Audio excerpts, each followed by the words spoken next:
Okay, here we go. Welcome to the Narrative Mindset Podcast. Hey, I really appreciate you tuning in, and go ahead and sit back. We're gonna chit chat a little bit. I've had a pretty wild couple of days, right? Number one, Amazon's hiring process. I've been going through that for about a month. No, let me take that back. About 2 weeks. Been unemployed for about a month. I was working for Lyft, and for those of you that don't know, uh, uh most gig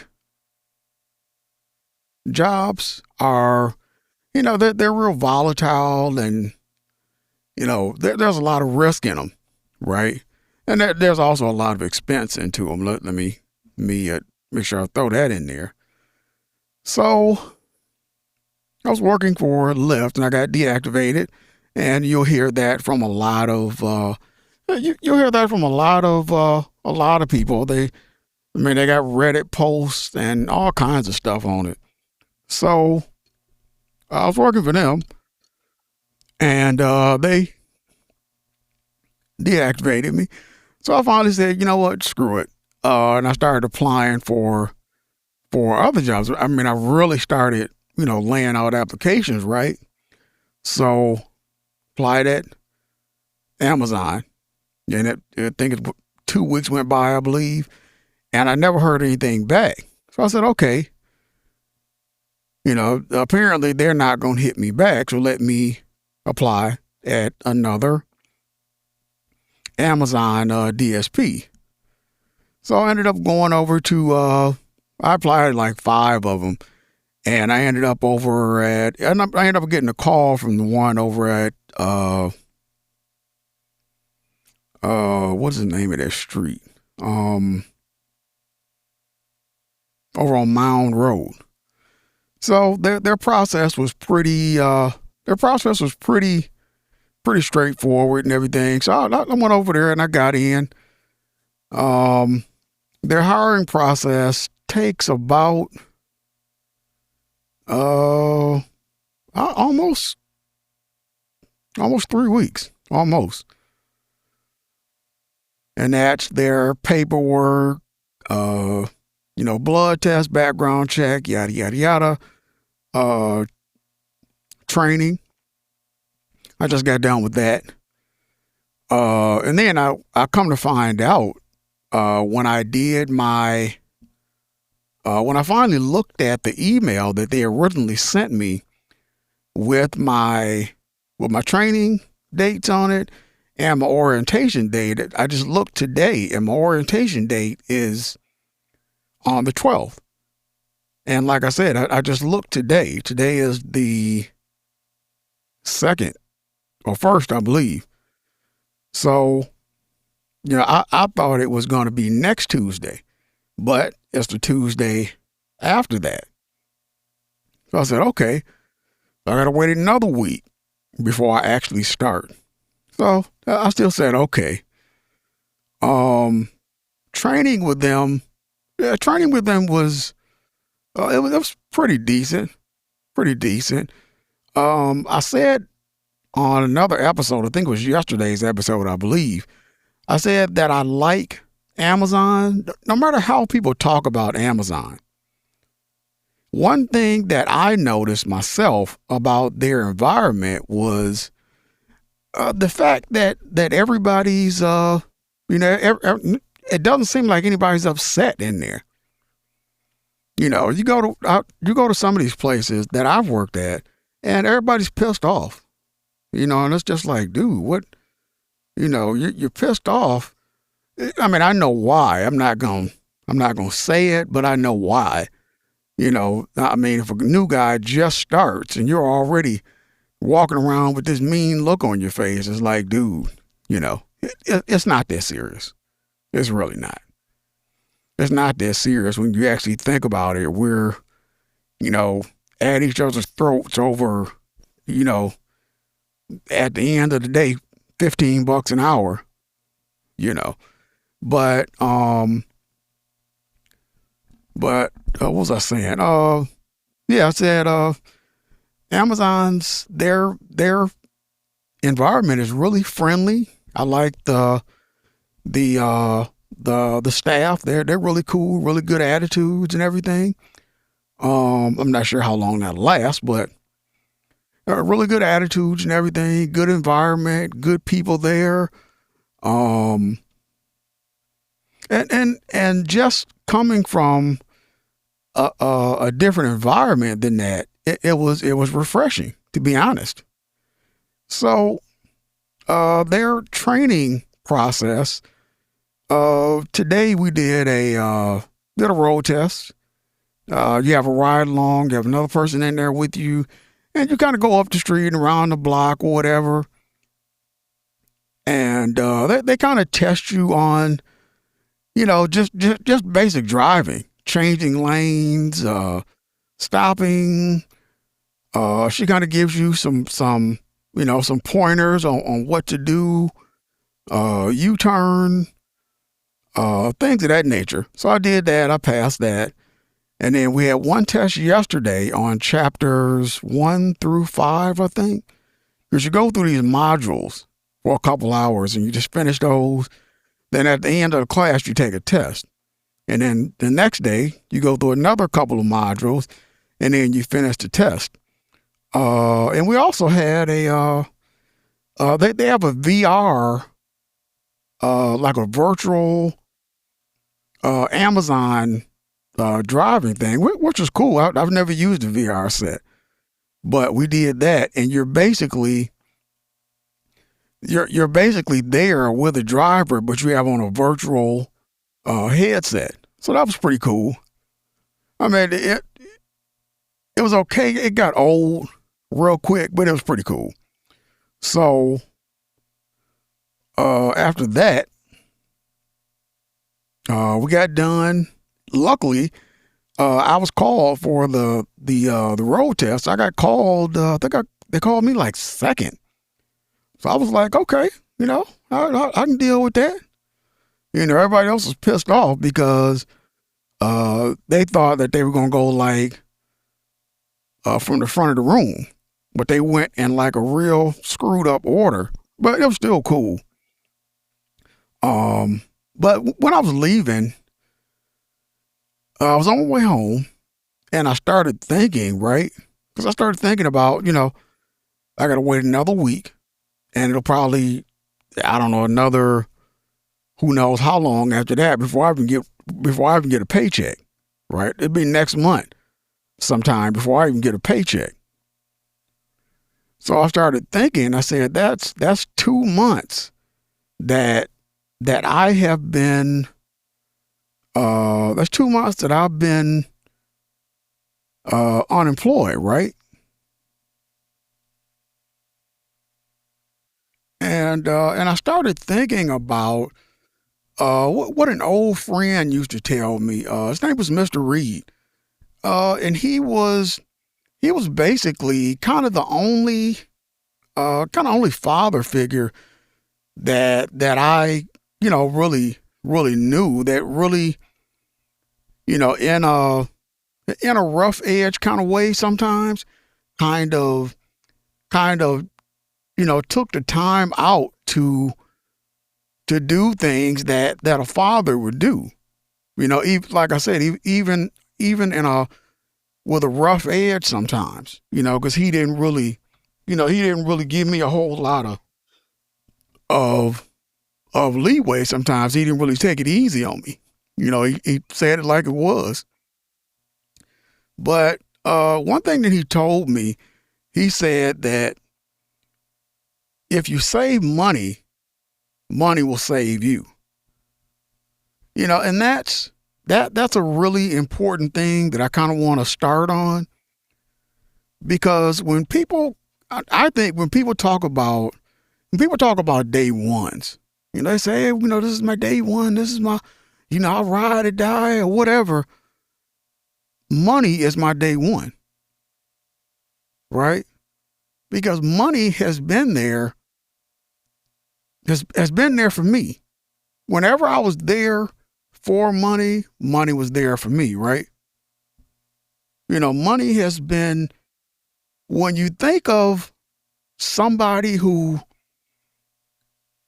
you wanted to do exactly, you wanted them to treat you exactly the way you envisioned in your mind because you helped them out.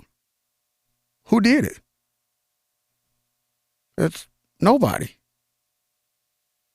Money treats you exactly the way that you treat it. You save money, money will save you. And it's kind of, like I said, I've been employed. Next month it'll be 2 months with no paycheck. And I don't know, I've always had this fear of being homeless. This fear of just losing everything. And that's what, that's one thing that keeps me going. That's one thing that keeps me, doing what I do, because when other people are, they're going out, they're going to every concert, every ball game, every this, every that, I go to work and come home. Save. Don't get me wrong. I still buy things like other people do, and, I bought a Mustang, not too long ago, 2021 Mustang convertible 5.0, yada, yada, yada, nice car. But I bought it and I drive it around the block once a weekend, maybe. And I'm for once, I was I was a little bit disappointed in myself. I was a little bit disappointed in myself for doing it, because I just felt like, I felt like it was, well, I didn't feel like it. It is a bad investment, but it was something that I wanted. It was my toy.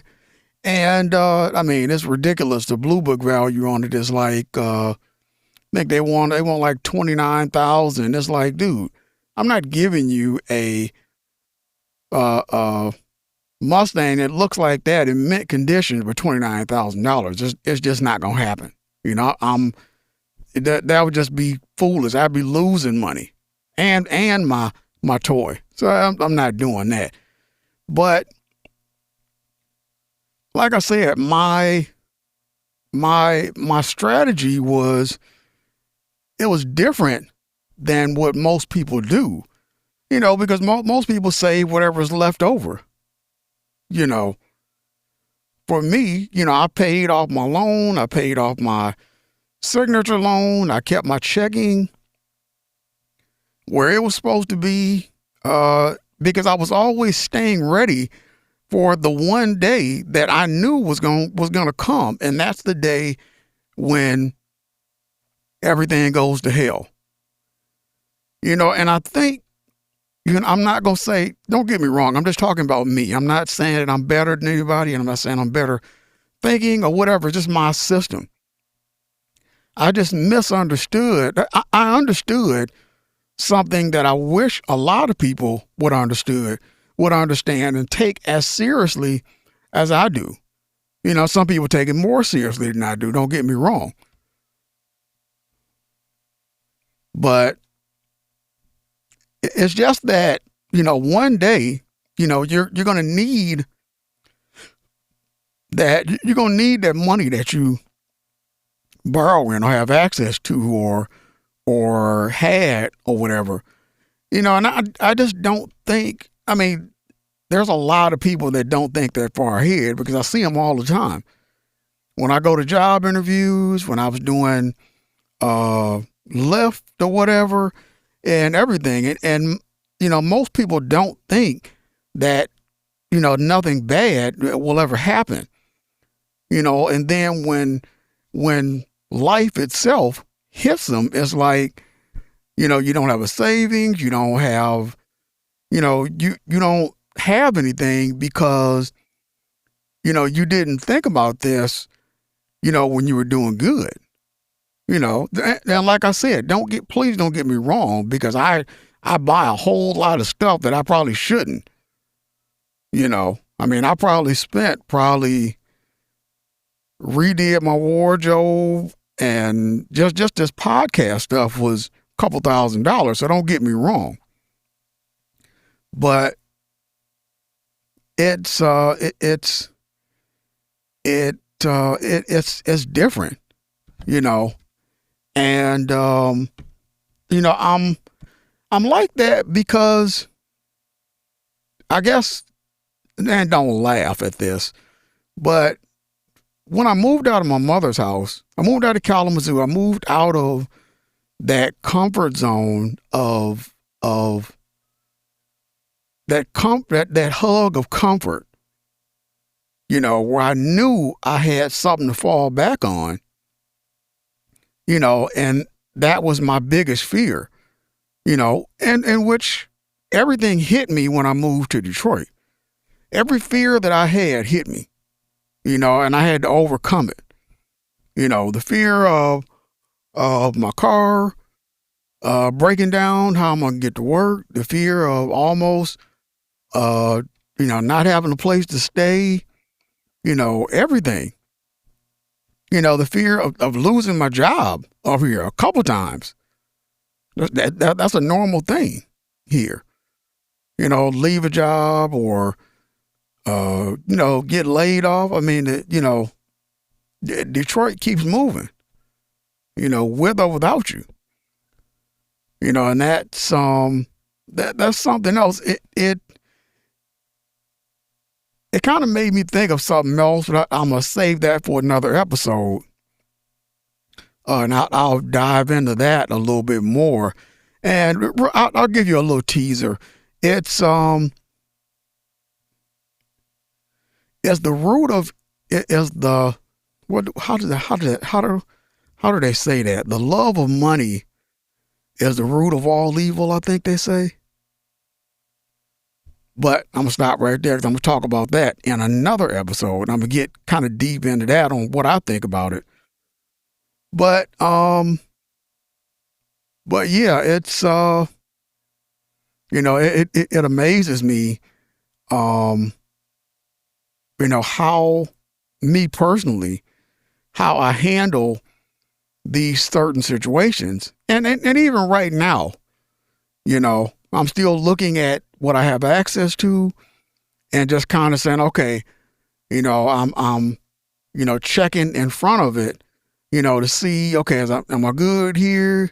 Checking, okay, I'll start here this week, mental calculation. I'll get my first check around about this time, yada, yada, yada. Am I good? And just doing mental calculations, which I always do. And I'm not a mathematician. It's just real simple math. Not like, don't get me wrong. I wouldn't give those figures to the NASA space station or nothing. They'll end up on fucking Saturn or something. But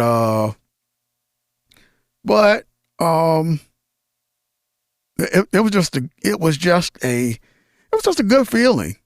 It was a really good feeling to be in that particular mindset, where you planned on something, and it's worked out, not once, not twice, but multiple times.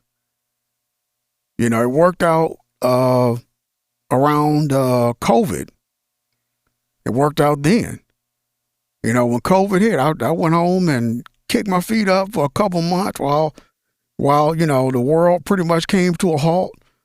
And then once, businesses and everything started opening back up, and I said, okay, now I got to find a job, and went on back to work. Because I got laid off or let go due to COVID. So that was that was a it was COVID. That was uh, uh, uh, uh, an issue.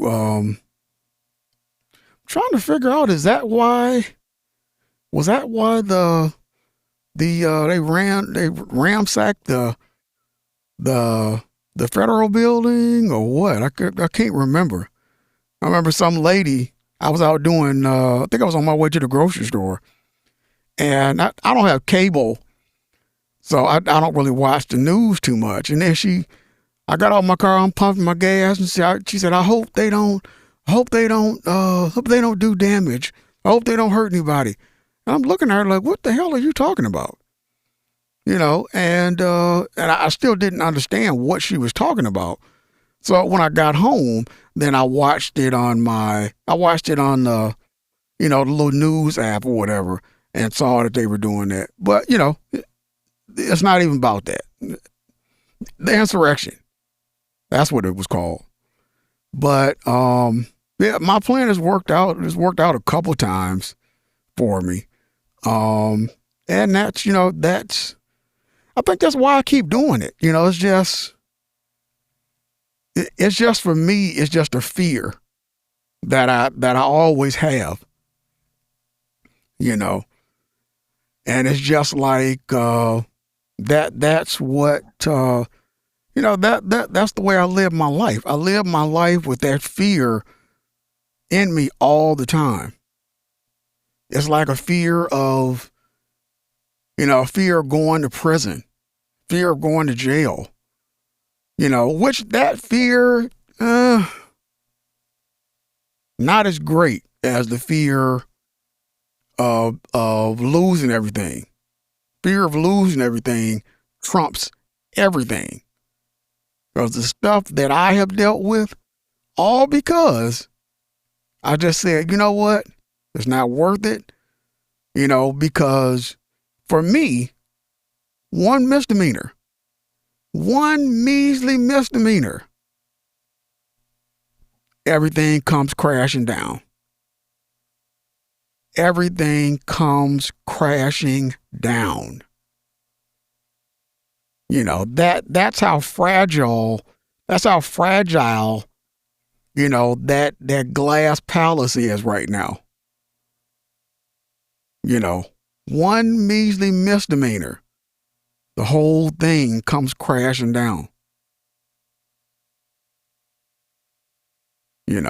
And that's just the way it is sometimes, because with this, I don't know, with a lot of these places nowadays, it's like, it's just me, I guess. I think it's just me, because I've seen other people who I know got records, and they're good.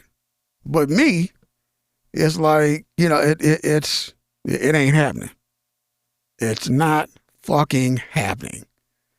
One misdemeanor, sorry, sir, we can't hire you. Them 6 felonies. Oh, come on in. When you want to start?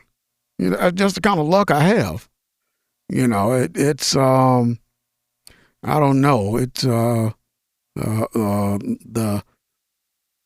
don't know. I don't know what to call it. I was sitting there thinking of the luck of the Irish, but I can't say luck of black people, because that luck doesn't run too well. But yeah. And I was thinking about the whole savings thing when I was coming back from the store, and it was just something that I just thought of for a minute. I did buy a lottery ticket though.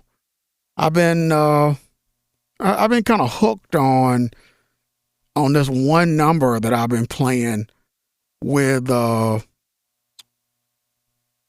Millionaire for Life. Been playing this one number, and I don't know. It'd be nice if it came out,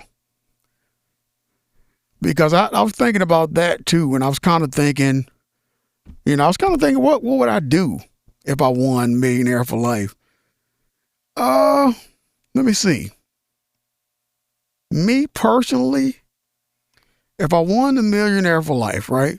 That's $1 million a year for, I retire in 20 years, but it's $1 million a year for 20 years, right? So that's 20 million. So if you, first of all, chop 10 off, that's taxes, right? So probably what I would do is I more than likely would probably find an investor or go talk to my bank, whatever. And I would try to find something that's equal to a high yield savings account, right? Because for those of you that don't know or haven't really thought about it, people say all the time that they want, I want to live off this money for the rest of my life and just collect the interest. That's easier said than done.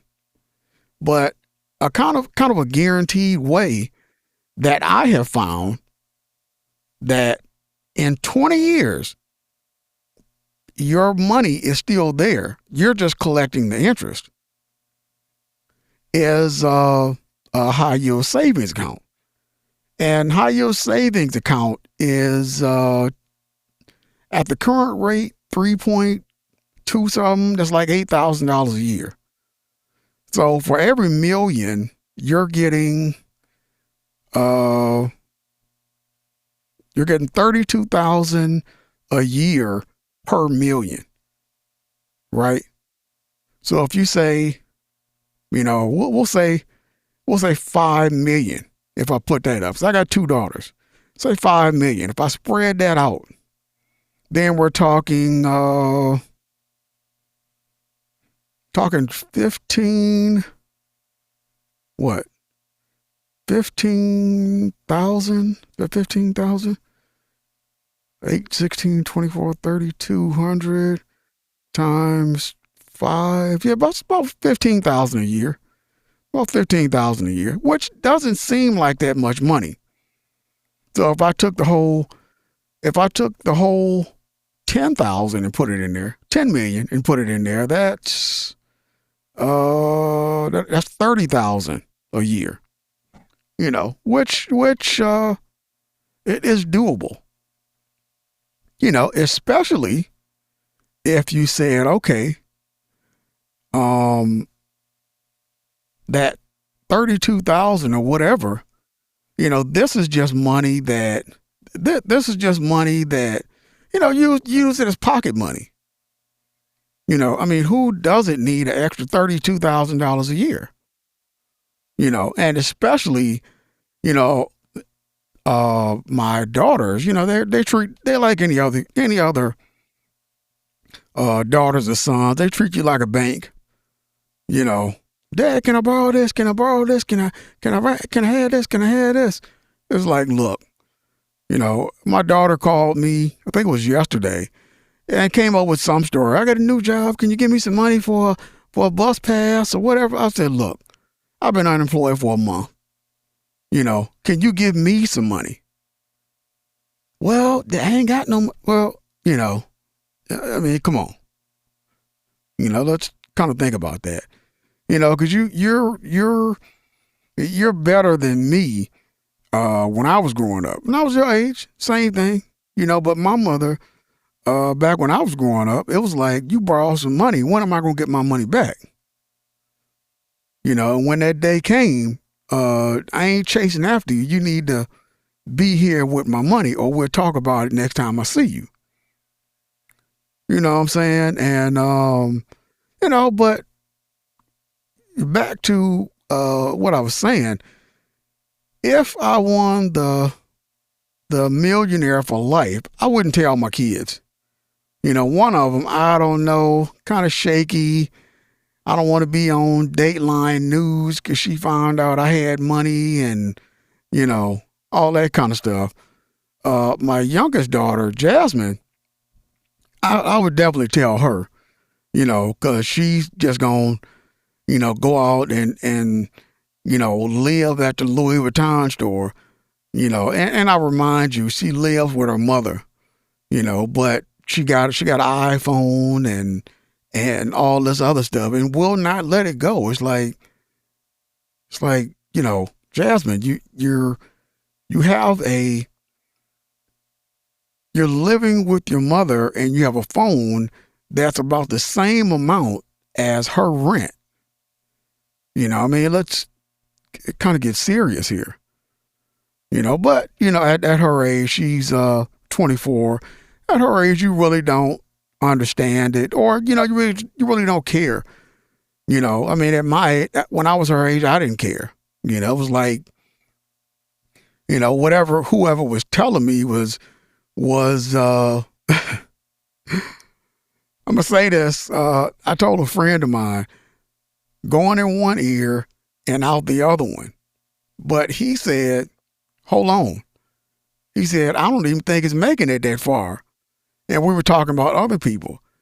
He was like, I don't even think it's making it that far. I think it's getting almost to one ear, then it's whipping around the other side of their head, and then it just keeps on going. That's what he said. That's what's happening when you're trying to tell somebody something.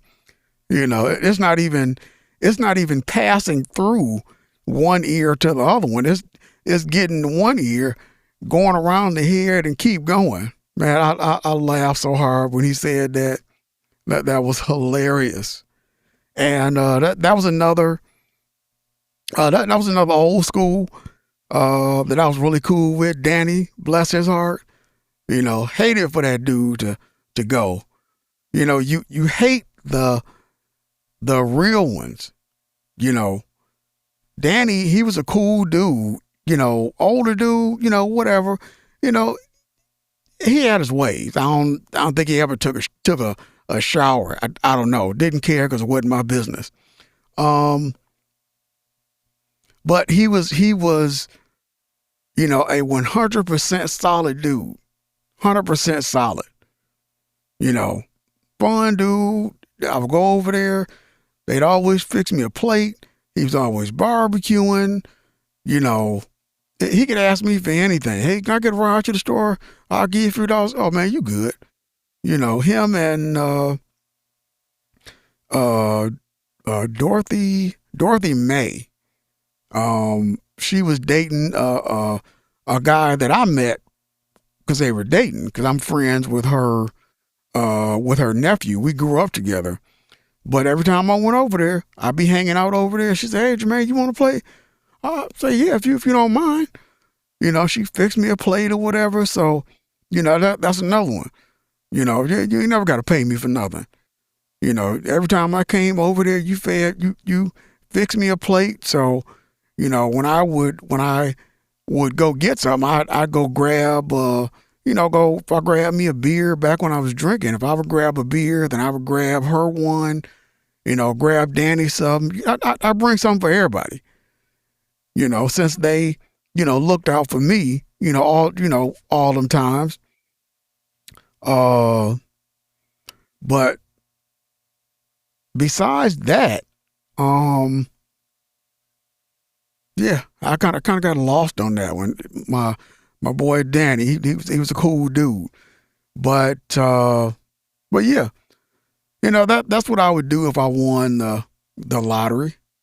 Which hopefully I can. Hopefully I'll make an episode. Say, hey, I won the lottery, and because don't get me wrong. Let me make this clear. If I won the lottery, I would still be podcasting. I would just go and buy more equipment. I'd go get one of those whisper rooms, and do some more stuff, because I've already got quite a bit of stuff here. I got my I have a Shure SM7DB that I'm talking on right now. I have a Shure SM7B. I have a Fifine. I have a Fifine mixer. I have another Bluetooth microphone. I have a Rodecaster Pro 2. I had a Shure desktop mic stand. Magma XLR cables. My laptop. I just bought I don't know how big this thing is.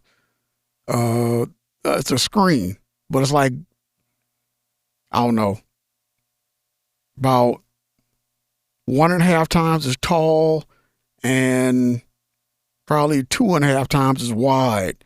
The desktop screen. I have a portable isolation booth. Bought that off Amazon. It's in the inside. It has what you call that foam, acoustic foam that you get off Amazon. That's inside, ceiling, door, walls, everything. And then inside here, I have my chair, my desk, my light. I have a wireless keyboard in here with a wireless mouse. And believe it or not, it all fits in here, you know. And it's actually, once I'm in here, with my sitting in my chair at my desk, it's just pretty cool, pretty cool. One thing I am going to do, I'm going to change this plastic PVC piping. I'm going to get actual pipe with fittings and replace this PVC, because the PVC be bending and it be warping because of maybe it's because of the weight that it's under or whatever. One of these days, this thing is probably going to collapse with me in here. But I'll finish that episode, collapse booth and all. But yeah. What else was I thinking about? Oh, when I was at the grocery store, I did get some something I'm gonna try that I saw on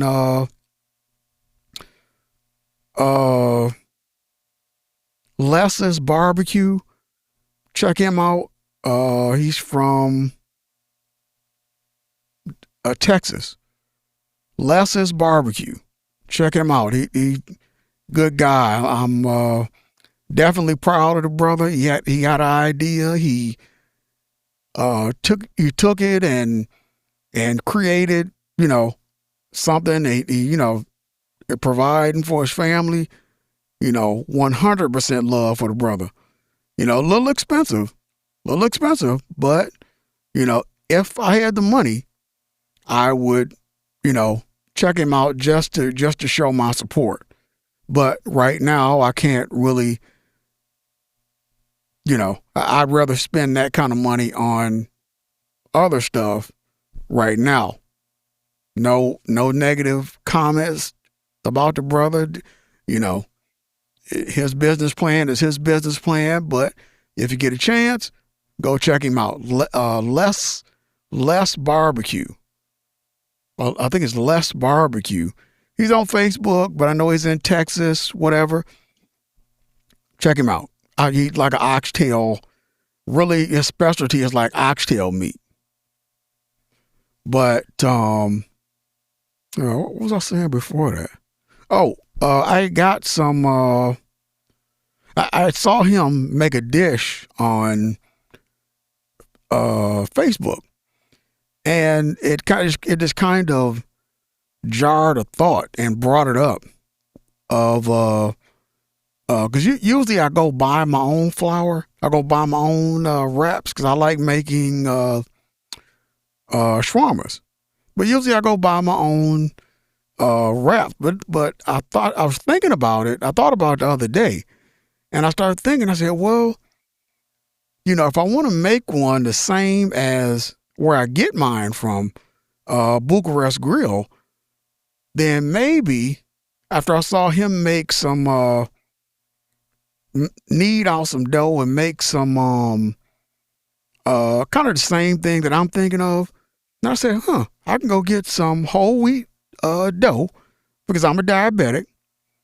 And then I can just make up a little bit, roll it out and just make one whole, shawarma with everything in it and just roll it up, put it in the oven. And I'm good to go. And I said, okay. So I went and got that today, along with a few other things.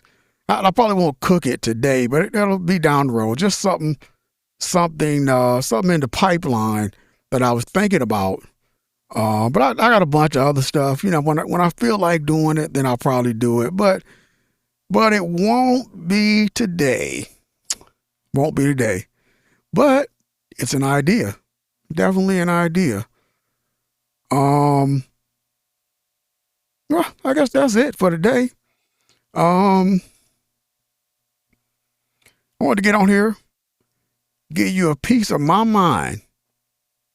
But thank you for listening to the Narrative Mindset Podcast. Have a good day.